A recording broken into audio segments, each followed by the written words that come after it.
নমস্কার, welcome back to শিবানীস cookbook. আজকে খুবই ইউনিক একটা স্ন্যাক রেসিপি দেখাবো, সামোসা চাট। এটা কিনা 2 মিনিটের মধ্যে ঘরোয়া জিনিসপত্র দিয়ে আপনারা বানিয়ে ফেলতে পারবেন, and it will test amazing.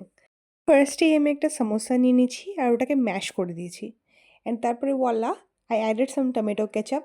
আপনারা টমেটো সস ইউজ করতে পারেন যে কোনো টাইপের। আর তার সাথে আমি নেক্সট অ্যাড করব হলো একটুখানি ভুজিয়া। হ্যাঁ, আলু ভুজিয়া হতে পারে বা যে কোনো রকমের ভুজিয়া হতে পারে। একটুখানি ইজ নট এনাফ, আর একটু অ্যাড করে দিবেন ফর টেস্ট। আর তারপরে এরকম ডমিনোজের যে চিলি ফ্লেক্সের প্যাকেটগুলো থাকে না, ওটার থেকে একটা অ্যাড করে দিলাম। আপনারা চাইলে এটা স্কিপও করতে পারেন, it is just for a bit of flavour. And তারপরে আমি এরকম কুচি নিমকি যেগুলো ঘরে থাকেই চায়ের সাথে খাওয়ার জন্য, ওটা অল্প অ্যাড করে দিলাম ভেঙে। অ্যান্ড এখন আমি সবটা মিক্স করে নেব। আপনারা একদম ক্লিন হ্যান্ডস ইউজ করে আপনারা এটা মিক্স করে নিতে পারেন, কোনো অসুবিধে নেই।